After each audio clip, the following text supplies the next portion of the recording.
Raimondo Rio è un imprenditore, ha una lunga storia, è nato in Sardegna ma a un certo punto della sua vita si è trasferito nel Vicentino e da qui è iniziata davvero una lunga esperienza all'interno delle imprese, è passato in molte imprese, oggi è presidente del Consorzio Energia ma è anche amministratore della Moltec, che è un'azienda di cui lei poi ci parlerà. Sul fronte dell'energia, Rio, cosa ci dice anche rispetto alle imprese, perché noi parliamo di famiglie, di amministrazione pubblica, ma poi ci sono le imprese che hanno il loro bel da fare. Il mondo dell'energia è un mondo complesso ultimamente e ci sta dando dei grossi grattacapi, bisogna dirlo, perché è in continuo cambiamento e questi cambiamenti si ripercuotono non solo nelle aziende ma anche nelle famiglie.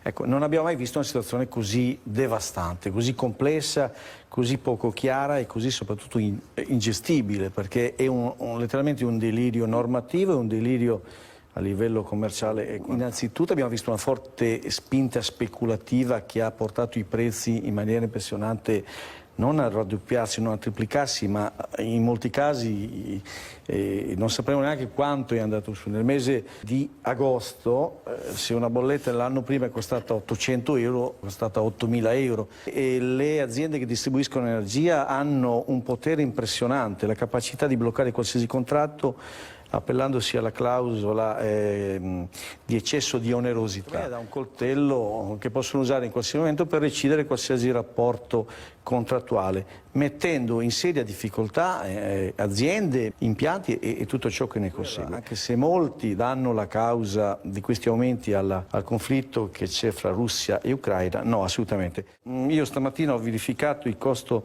del gas, esprimeva 132 euro a megawattora, considerando che siamo arrivati a 300 a 400 euro qualche mese fa. Quindi un reale abbassamento del costo del gas non è seguito abbassamento del costo dell'energia elettrica.